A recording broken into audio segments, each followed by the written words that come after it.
नमो बुद्धाय। आज परम पूजनीय धीमान शांति स्वरूप जी बौद्ध साहब, उनके सम्मान में हम आज ये कुछ समय के लिए एक श्रद्धांजलि सभा का आयोजन हम ऑनलाइन रूप से कर रहे हैं।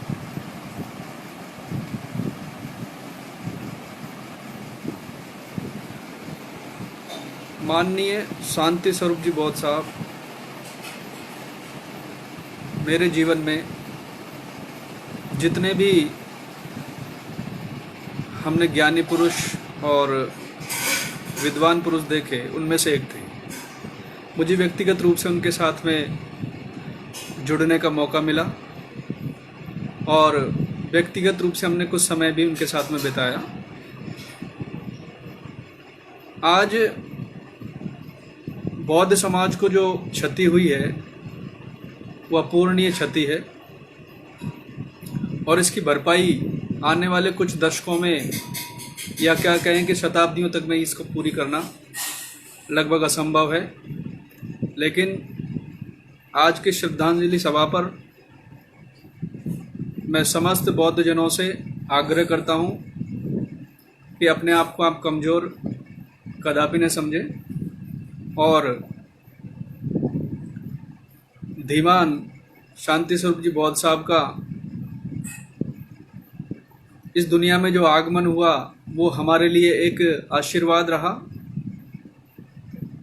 उन्होंने हमें कई तरह की दिशाएं और जोश और साहित्य के माध्यम से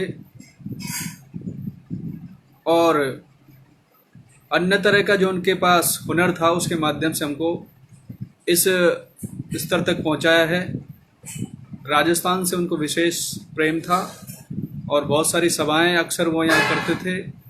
जब मेरी एक दफ़े उनसे बातचीत हुई तो उन्होंने कहा कि मैं यहाँ पर 8 घंटे की जो यात्रा करके जो जयपुर या अन्य जगहों पर जो आता हूँ वो इसीलिए है ताकि मेरा बौद्ध समाज जागृत हो जाए और हमारे बौद्ध समाज में एक नई प्रेरणा आए। जब 2016 में मैंने भी धम्म ग्रहण किया तो 16 अक्टूबर 2016 को बहाला अलवर में, तो वहाँ भी मुझे उनकी उपस्थिति में ही धम्म ग्रहण करने का अवसर मिला। और बाद में भी जब भारतीय बौद्ध महासभा के चुनाव हुए उनमें मुझे राजस्थान प्रदेश का कोषाध्यक्ष जो नियुक्त किया गया, तो वो कोषाध्यक्ष की नियुक्ति भी माननीय बौद्धाचार्य शांति स्वरूप बौद्ध साहब के कर कमलों के द्वारा हुई।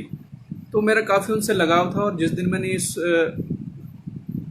दुख भरी खबर को सुना तो मैं स्तब्ध रह गया, क्योंकि मेरी नज़र में वो महामानव थे, बोधिसत्व थे। उन्होंने अपना पूरा जीवन मानवता के कल्याण में, साहित्य के संग्रह में और लगातार खोजबीन करके समाज को एक नई दिशा देने में उन्होंने लगाया।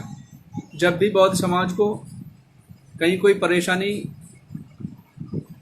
झेलनी पड़ती थी किसी संदर्भ को लेकर के, तो संदर्भ हमें तत्काल ही माननीय शांति स्वरूप जी बौद्धाचार्य के मार्फत हमें प्राप्त होते थे।